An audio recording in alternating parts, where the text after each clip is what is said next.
ரிஷபம் ராசி நண்பர்களே. சுக்கிர பகவான் உங்கள் ராசிக்கு அதிபதி. இவர் 20ஆம் தேதி வரை 2ஆம் வீட்டில் இருப்பது நல்ல பலன் தரும். புதன் 3ஆம் வீட்டில், சனி 11ஆம் வீட்டில் இருப்பது மிகவும் சாதகமானது.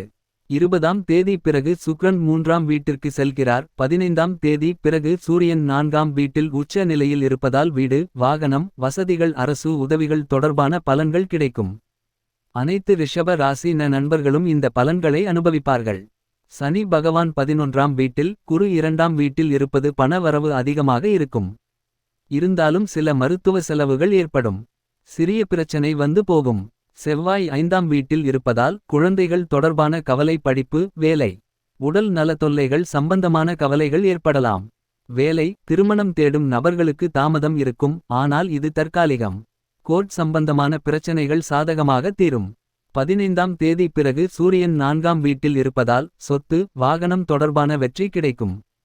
பெரிய கவலைகள் இல்லை. வயதானவர்களுக்கு குழந்தைகள் தொடர்பான கவலைகள் மட்டும். இளைஞர்களுக்கு அதிர்ஷ்டம் குறைவாக இருக்கும். ஆனால் ஆகஸ்ட் மாதம் பண வரவுகள் இருக்கும். வெள்ளிக்கிழமை தோறும் அருகில் உள்ள அம்மன் கோவிலுக்கு சென்று விளக்கேற்றி வழிபடவும் இந்த மாதம் சிறப்பாக இருக்கும்.